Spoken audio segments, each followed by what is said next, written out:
Mas binabaan ang multa sa bagong bersyon ng Motorcycle Crime Prevention Act na pinirmahan ni Pangulong Bongbong Marcos. Laking pasasalamat naman ng ilang motorcycle community sa pag-amyenda sa batas. Nasa frontline ang balitang yan si Gerald de la Peña.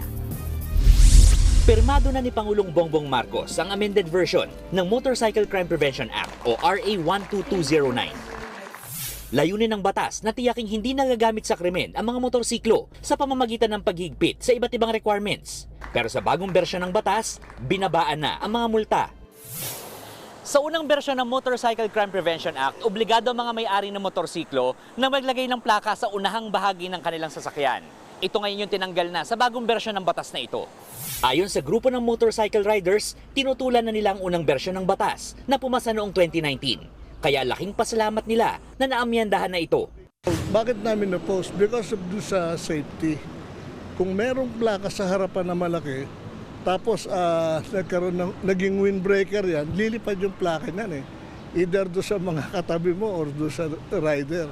Isa pa sa mga probisyon ng bagong batas ang binawasang parusa sa mga mahuhuling motor na walang plaka. Mula sa dating 50,000 hanggang 100,000 pesos na multa at pagkakakulong.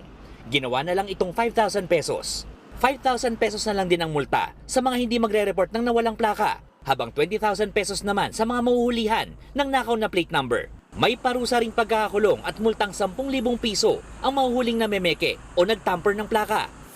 Layunin ng binabaang multa na hindi naman maging discriminatory o labis-labis ang parusa sa mga rider na sumusunod naman sa batas.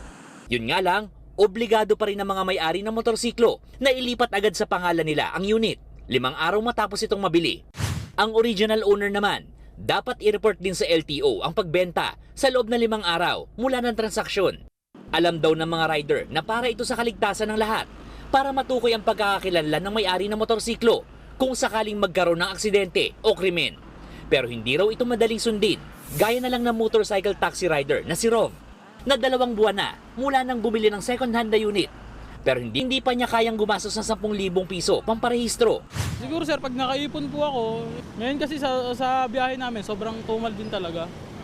Napakahirap kumita ng pera ngayon.